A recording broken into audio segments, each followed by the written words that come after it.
And at this point, our autonomous spending is a summation of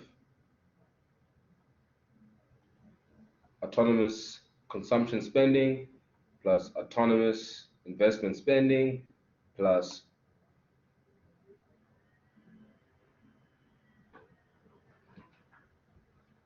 autonomous government spending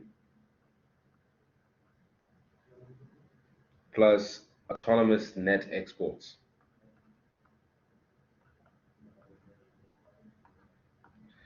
So will we still be going over the graphs too? Just let me know which graphs you are speaking about. The ones that we've done so far. And perhaps you can put on your mic just so that we get a quick response in that regard as well. Up to you, if obviously your mic is functioning.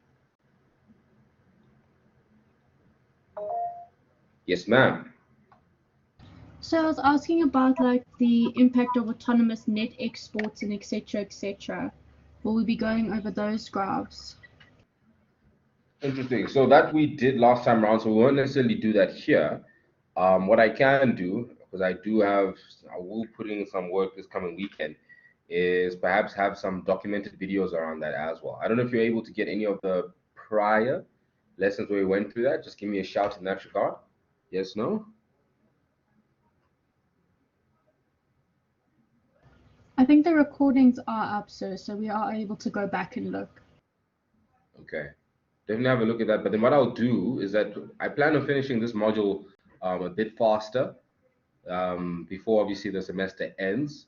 And we can then, Kristen, by all means, go through this specific stuff again. And I'll be more than happy to do so, go through the graphs specifically.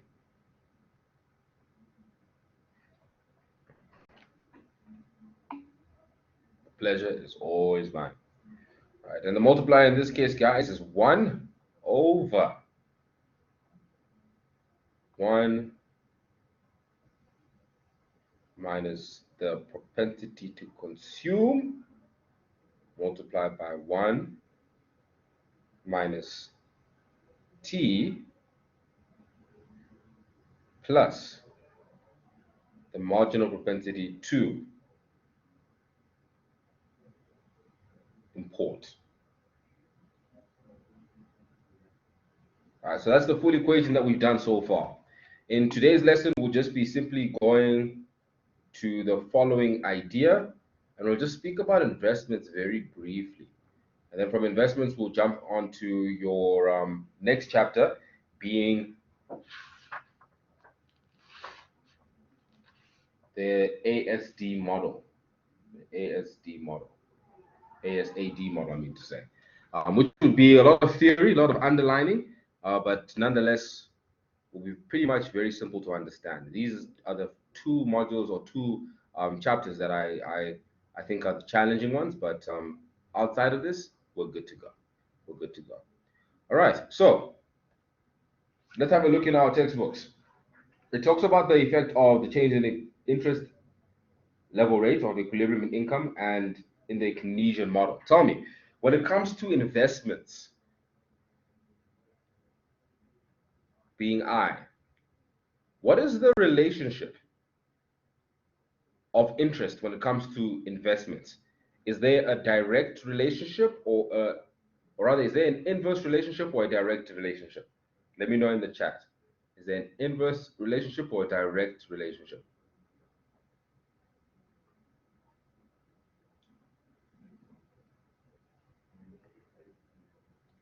When it comes to investments? Absolutely, Kristen. Absolutely. So in this case, what that means is that the higher the interest rate,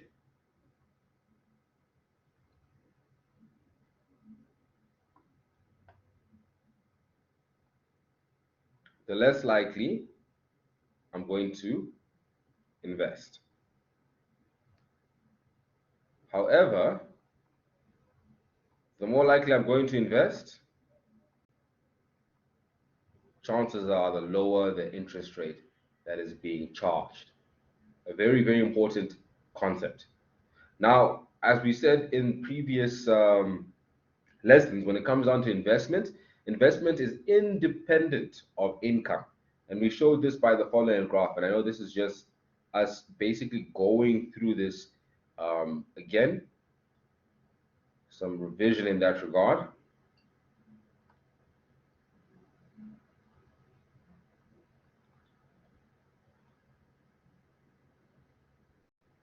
So we showed it like that, right?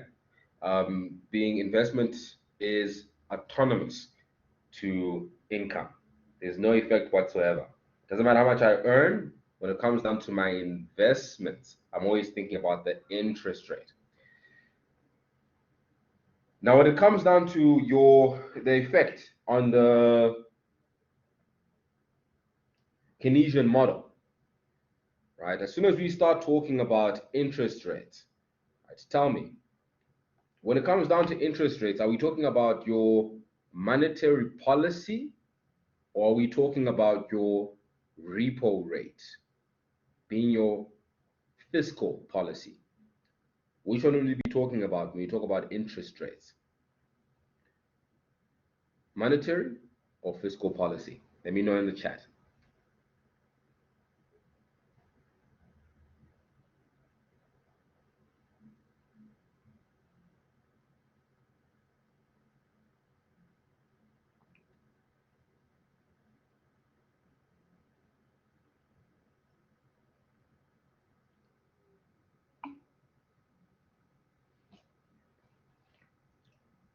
Okay, awesome, Kristen. Thanks for sharing in that regard. And I'm liking the fact that you're coming in guns blazing. Um, we have, let me just see what the rest of the room also says as well. Callum, let me know what you think. Mazzini, please, by all means, Tumele, Livania, Tayon, Tiamo, let me know what your thoughts are in that regard. When we talk about interest rate, are we looking at fiscal or monetary policy?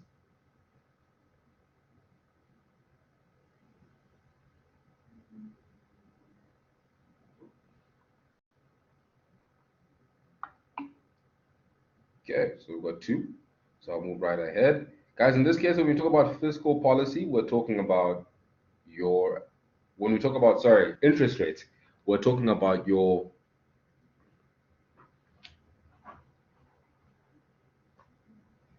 let me just make sure. We're talking about your monetary policy. All right. So well done to Kristen and Siamo in that regard. You're talking about your monetary policy, right? And we know that for a fact when it comes down to your monetary policy, we're looking at things like your repo rate that is used as a tool in that regard. All right. Now we're already putting across here a very good precedence for the next chapter. And we realize that if the interest rate rises, then the investment spending goes down. But if the interest rate decreases, then the investment spending goes up. And as a result, when we now have our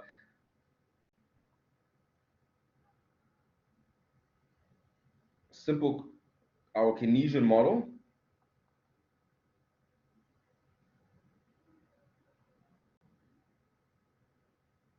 if there is an and this is A is equals to whatever the multiplier is, autonomous spending, and this is obviously your autonomous spending that's here. If the interest rate increases, is there a downward shift of the curve, or is there an upward shift of the curve? Let me know in the chat. Kristen and Tiamo, you're already on fire. Don't stop. Keep it coming.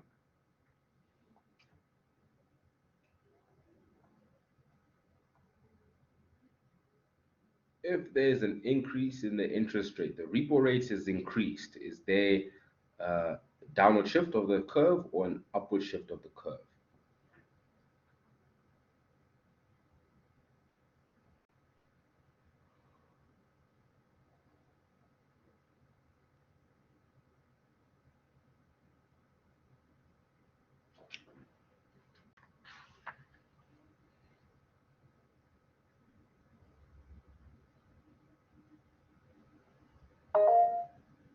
Yes, Kristen.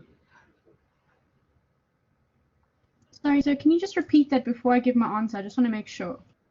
Sure, not a problem. So in this case, I'm asking the question, if there is, and I'm going to probably just put the graph out as well.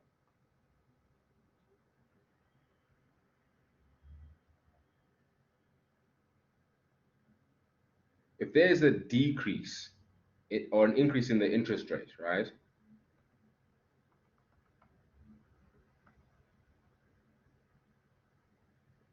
An increase in the interest rate. We were previously here, now we're here.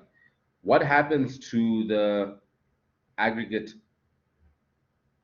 demand? Does it increase as in an upward shift, or does it decrease when the interest rate increases?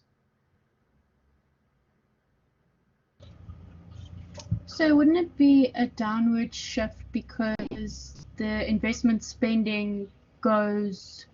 No, wait. I'm confused. Yes. No, you're on the money. You're on the money. You're on the money.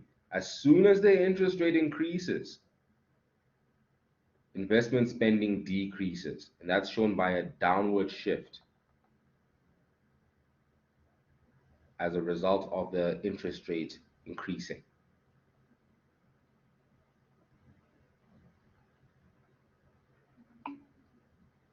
Right? So you're on the money. You're on the money. On the other hand, however, and somebody else, give me your response. Right? If there's a decrease in the interest rate, what happens to that curve? Does it shift up or does it shift down?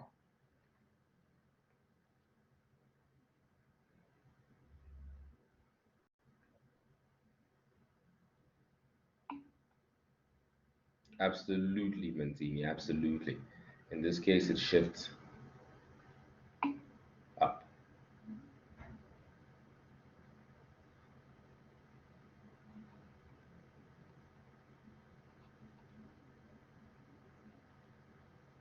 Right. Now let's do some highlighting. And the point of highlighting at the end of the day is because we realize that our exams are online. So the more highlights we have, the easier it is for us to get to the information at hand. Thanks, Manzini, and thanks, Lavanya, for that one. Right. So this is what I want you to highlight on page 396. From my understanding, that is page 249 in the old book. You will see a bullet point right before you get to 397. You'll see a bullet point. It says the interest rate affects the investment decision in two ways, right at the bottom right. When firms have to borrow funds to finance investment spending, they have to pay interest on such loans at the current interest rate. If they're expected to yield capital goods, If the expected yield on capital goods is higher than the current interest rate at which the funds to finance it can be borrowed, investment can be expected to be profitable. The higher the interest rate, the more expensive it will be to finance investment. The smaller the chance that the expected yield on the capital goods will exceed the finance cost. Therefore, a high interest rate will tend to result in a decrease in investment, and a lower interest rate can be expected to result in an increase in the investment because it will be cheaper to finance investment spending. Let's keep going. Second bullet point. When firms have the funds available to finance investment, they also have to consider the interest rate that they can earn by acquiring other financial assets. For example, by acquiring a fixed deposit with a bank or buying bonds. This interest rate that can be earned by buying such financial assets is the opportunity cost of investment. If the interest rate can be earned on financial assets exceeds the expected yield on capital goods, businesses will refer to acquire or prefer to acquire financial assets instead of investing in capital goods. It is also important to note that investment in capital goods is riskier than buying financial assets. Therefore, the yield on capital goods will have to exceed the interest that can be earned on financial assets by sufficiently large margin to compensate for the risk taken by investors. Brilliant stuff. Now on page 398, you'll find figure 18.10, which we've talked about in your monetary sector in this specific module. What I would highly recommend that you look into is certainly that gray box. That box is very important because what it does is that it lets you know the type of words you need to conjure when it comes to questions that they ask around this. We want to hear more or less the same type of wording. Moving right along, figure 18 shows an increase in the investment on the income level. Right? So in this case, the interest rate has decreased, and as a result, the change in aggregate spending is a upward shift or a rightward shift of the aggregate demand curve simply because there's been an interest rate decrease. What I'd want you to highlight, however, would be on page 398. You'll find the words in bold: contractionary monetary policy. Now I want you to highlight the following. It says an increase, and this is the sentence that it's from, an increase in the interest rate is referred to as contractionary monetary policy because it results in a decrease in aggregate spending and the income level. Likewise, a decrease in the interest rate is called expansionary monetary policy. So it can be expected to result in an increase in aggregate spending and the income level in the economy. Note that the purpose of the monetary policy is normally not to influence directly the real income level of the economy. The objective of monetary policy is to keep the inflation rate within the target range in the interest of sustaining economic growth. Therefore, monetary policy is aimed mainly at influencing the price level. Please make sure you've highlighted that, and that will make a bit more sense when we get into the next chapter. Guys, are there any questions in concern with the Keynesian model with the government and a foreign sector? Are there any questions?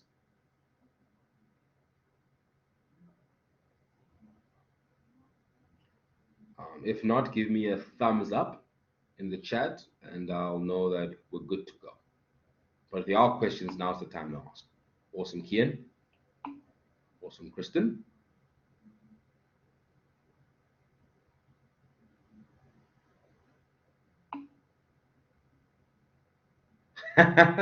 like I said, I like the level of honesty.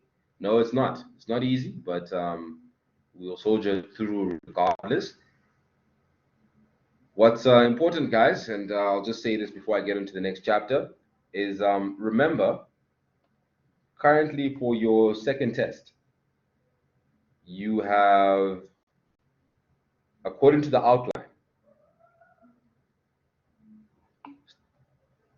study unit 4 to 6, right? Study unit 4 to 6. Now, somebody asked me in another group, sir, I get it. This is what the outline says. It's not what Grant is saying, it's what the outline is saying. But because we didn't have a first test, could they bring concepts from chapters 1 to 3? And Kristen, you've got the message there, right? Something could happen where they say, hey, wait a second, let's add and see what happens as a result. So my advice to you is as follows: study from study unit 1 all the way to unit 6. Make sure, however, there is a heavy emphasis from 4 to 6, but study everything. Visually, I want to repeat that.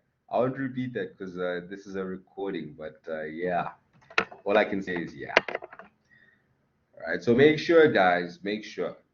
Let's make sure there's no tears and we actually go through the relevant work.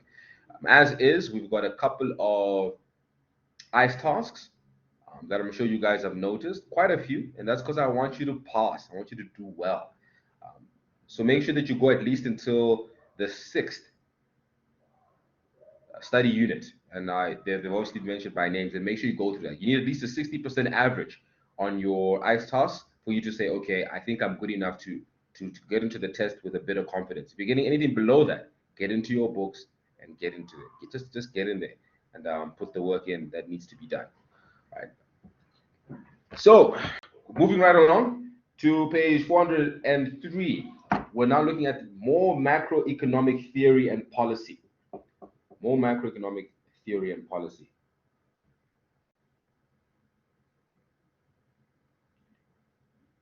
Right, and I just want to read from halfway through the page, and it says the following. You don't need to highlight it. This is just to bring some context as to what we're going to be doing today. It says the time has now arrived to discard the remaining assumptions of the Keynesian model and to allow for variable prices, wages, and interest rates, as well as for other factors that could affect the economy. We start introducing aggregate demand, AD, and aggregate supply, AS.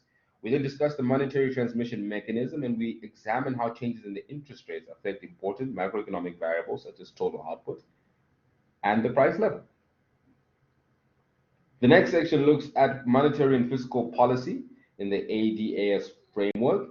Policy lags are also explained. In the final section, we briefly examine other approaches to macroeconomics, particularly the monetarist approach, usually associated with Milton Friedman, and supply approach, which is very popular when Ronald Reagan was president in the United States and Margaret Thatcher was prime minister of Britain. Let's get in there. Page 404, 19.1, the aggregate demand, aggregate supply model, the ADAS model. Now, what's important about this model, guys, is that we are now looking at it from the point of view of where we were with the Keynesian model, and we're beginning to break a couple of the assumptions that we made for the Keynesian model so that we can start looking at other variables in the ADAS model. So as your book illustrates, the assumptions in the Keynesian model were that prices were given, but in the ADAS model, guess what? Prices are a variable, and therefore we can now study inflation. One of the assumptions in the Keynesian model was that wages are given, but in this case, in the ADAS model, wages are a variable, and therefore we can now start looking at things of what happens when people either get paid more from a nominal point of view and a real point of view to the economy. And now we can start looking at things like, unemployment and production and income, also inflation as well. The other thing that we looked at in the Keynesian model was that money stock and interest rates are given. But in this case, in the ADAS model, interest rates are variable and the money stock can be changed. Right? And therefore, we can start looking at the monetary policy. What happens when the interest rate increases? What happens when it decreases? Last one of the assumptions of the Keynesian model was that spending is the driving force that determines the level of economic activity, and that supply obviously adjusts passively to demand. But in this case, we're saying, wait a second. In this case, the level of economic activity is determined by the interaction of aggregate supply and aggregate demand. And basically, any changes in any one of these affect the economy as a whole. That box is very important. And I wouldn't say highlight the whole thing, but look at box 19.1 and certainly highlight that one bit to just know the difference between the two. What I want to highlight, and most of this is going to be a lot of theory, guys, so there's going to be a whole lot of highlighting. What I want you to highlight on page 404, right above the box 19.1, there's a sentence, the ADAS model also serves as a guide to policy making. That's the second last sentence from the bottom. The AD and AS curves have much in common with the demand and supply curves that you are familiar with from your study of microeconomics. It's important to emphasize, however, that we are now dealing with the economy as a whole and not a particular commodity or service. The AD-AS model deals with general level of prices. So already here, guys, we're being introduced to some very good variables in the economy. Instead of the price of a particular goods or services. Likewise, the model deals with total production of goods and services in the economy instead of the quantity of a particular good or service.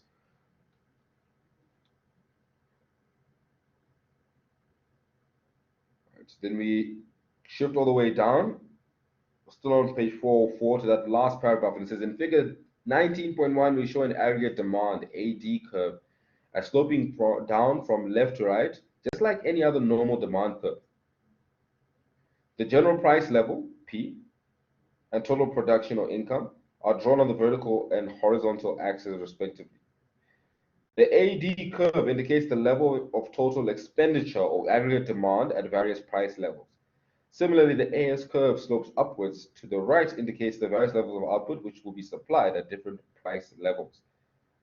The equilibrium, price P0, and the equilibrium level of real production or income, Y0, are determined by the interaction between the aggregate demand and aggregate supply. The ADAS model differs in two respects from the Keynesian model discussed in chapters 17 and 18. In the first place, it explicitly allows for the supply conditions in the Keynesian model.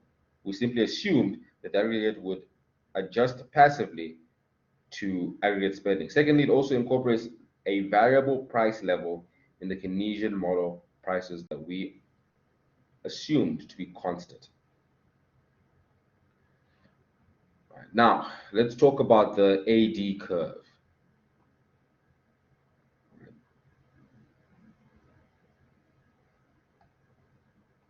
Just erase this.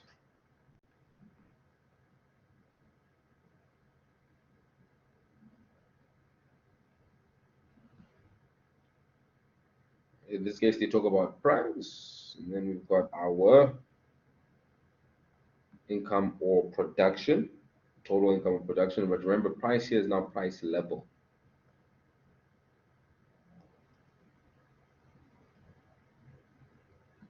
And at the bottom, we've got your total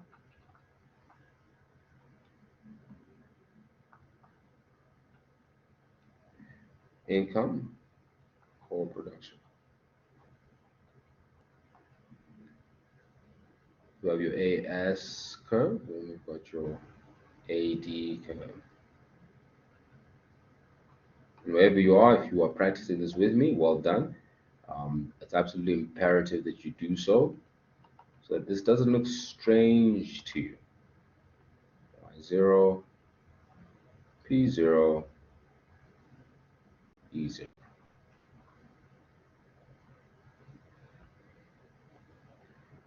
Now let's talk about this thing called the AS, not the AD curve, I mean to say. In this case, what we're going to be looking at, guys, is the slope, why it's negative, and we're also going to be looking at its position as well. So the reason why your AD curve in this case is negative is based on three reasons. The first reason is what we call the wealth effect.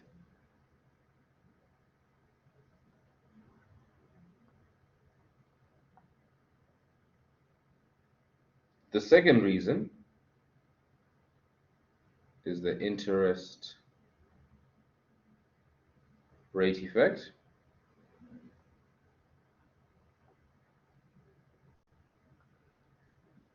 And the last reason is the international trade effect.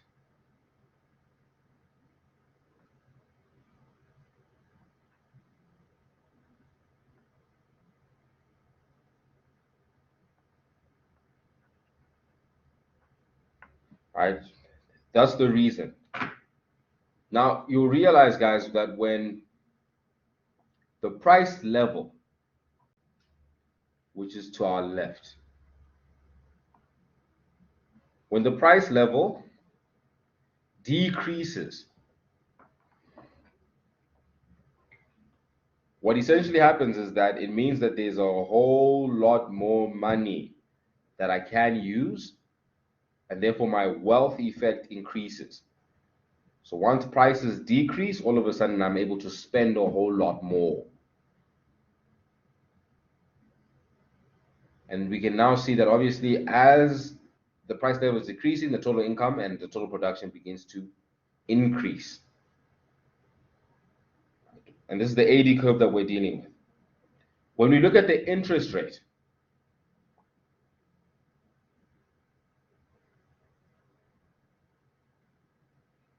once the interest rate falls, it means that I have a whole lot more money that I would want to obviously start spending via getting credit and so forth. And as a result, the more the interest falls, the less the price level, and therefore the higher the total income and production. Then lastly, your trade effect, international trade effect. As soon as I'm in a place where sure, let me know where I lost you.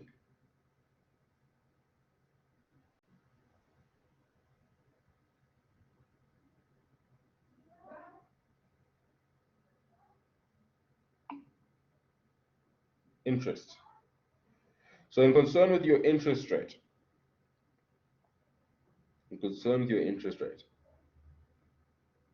once your interest rate begins to decrease, now remember that there's a relationship here with your investment spending. You obviously begin to start spending more from an investment perspective, and your investments spending influences your aggregate demand curve.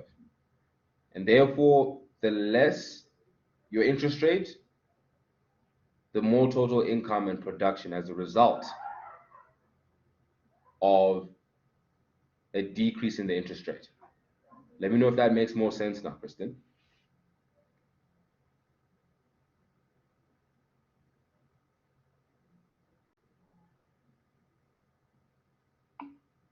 Awesome. Great. Great. Our pleasure's mine, as always.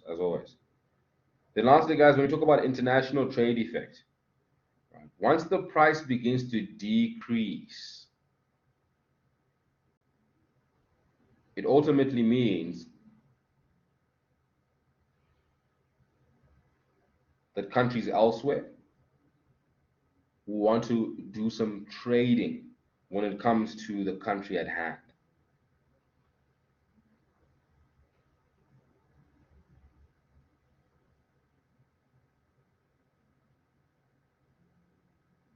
But furthermore, and even more importantly, it means that as an aggregate demand, and I think this is more the point than the former that I raised, more to the point, what happens is that because the wealth has obviously increased of the country, the more we'll spend abroad as well, right? When it comes down to your capital inflows and stuff like that. So that's a very important aspect as well.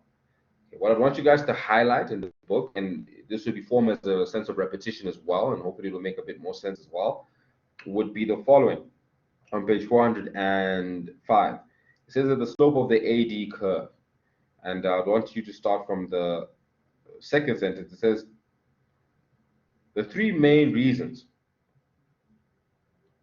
for the downward slope of the AD curve are the wealth effect due to a change in the price level, the interest rate effect due to a change in the price level, and the international trade effect due to the change in the price level.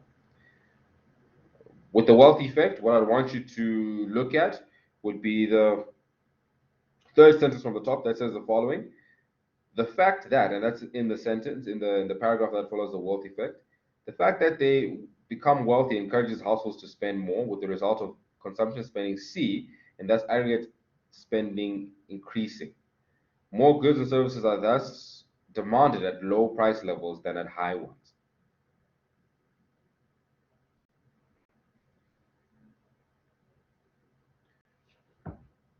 When it comes to our interest rate effect, I want you to start highlighting from still on page 405, right below it.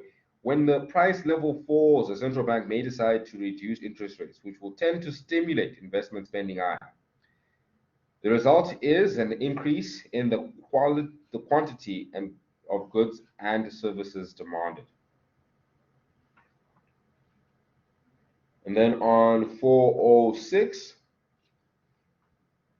we have the international trade effect, and I want you to actually highlight that full bit. It says if a fall in the price of levels results in a decline in interest rates, the latter may result in an increased outflow of capital in pursuit of high interest rates overseas, or a decline in capital inflows, because domestic rates are less attractive than before.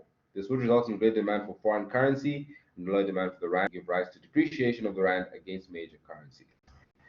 The weaker the rand, in turn, will lead to boosts of exports and dampen imports, resulting in an increase in the quantity of domestic goods and services demanded.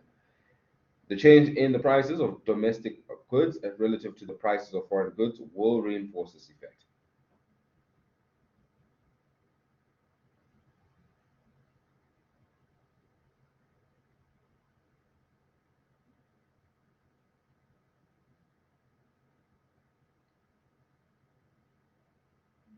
I think that the bullet points there certainly highlight that even better as well. To recalculate, there are possible reasons why a fall in the price level will tend to increase the quantity of goods and services demanded. One, consumers become wealthier, which stimulates the demand for goods and services. And I think this is a better way of putting it. Interest rates fall, which stimulates the demand for investment goods, and the currency depreciates, which stimulates the demand for net exports. That's a pick between the two. I'd pick the last 3 bullet points there to explain that effect. In figure 19.2, right below that, right, we have a brilliant way of also articulating this. And now this would help individuals like myself who like it very simple. We have a look at your wealth effect and the change in price level, right? A change in real wealth, if that's positive, there's a change in obviously consumption spending, and there's a change in aggregate spending. And this is both negative and positive. When it comes to interest rate, exactly the same thing. When it comes to the international trade effect, exactly the same thing as well. Right. Just let me know in the chat, guys, how you are faring right now. Is that a thumbs up if you're good to go? And if you need me to repeat something, now is obviously a very good time for us to have a discussion around that. So let me know. Muzamil says it's good. Kian says it's good. Tiamo, you're good. I know. I totally hear you. I totally hear you. And then this will only make sense once you go through it again. So I totally reside with that sentiment, Kristen. Cool. So we talked about basically, guys, why the AD curve is negative. Let's have a look as to why we are in the position that we are in when it comes to the aggregate demand curve.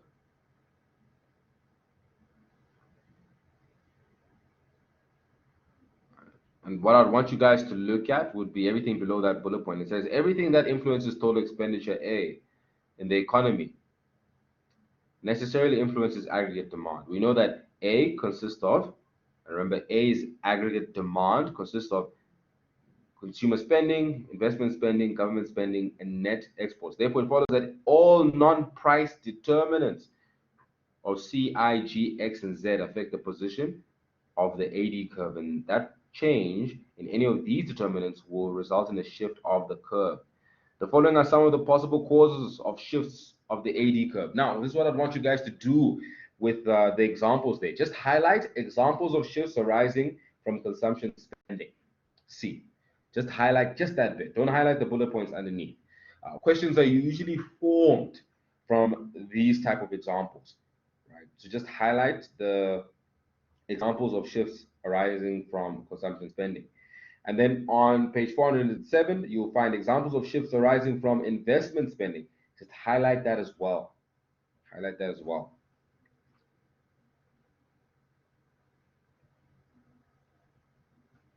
And then you'll find bullet points as well with changes in government spending and changes in net exports. Please highlight those bullet points.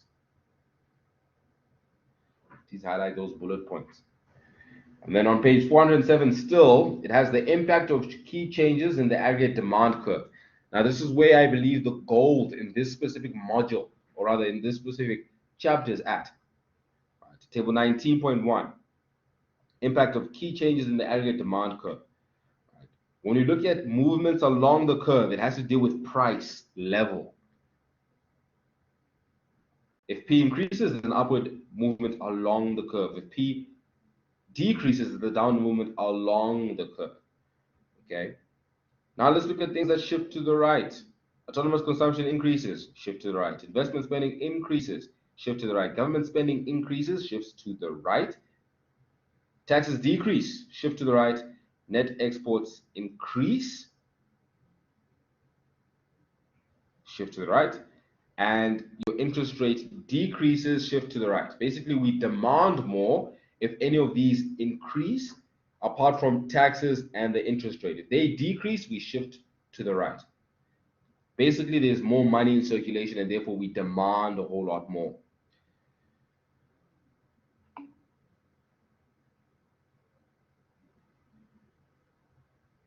It is. The only difference here, Muzamil, and I'm glad you're making that connection. The only difference here is obviously the terms have changed. So we're just looking at the different terms and we're saying we understand these concepts from afar. But now we're just getting in depth with the terms. So thank you, Muzamil, for that. There is a direct correlation between the two. Right. Some more gold on that chapter now also deals with shifts to the left as well, which we have to master. What the decreases would be, and obviously what the increases would be.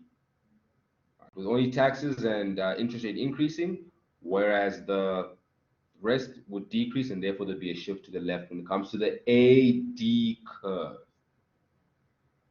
Right, now that's to do with the AD curve. We're now going to go to the AS curve, which is the aggregate supply curve. Aggregate supply curve. Now, what you need to know about the aggregate supply curve, and I'm sure you guys would have seen this in your first semester economics as well, which I'm sure you all did brilliantly, and you all guys haven't told me, but I'm sure you did.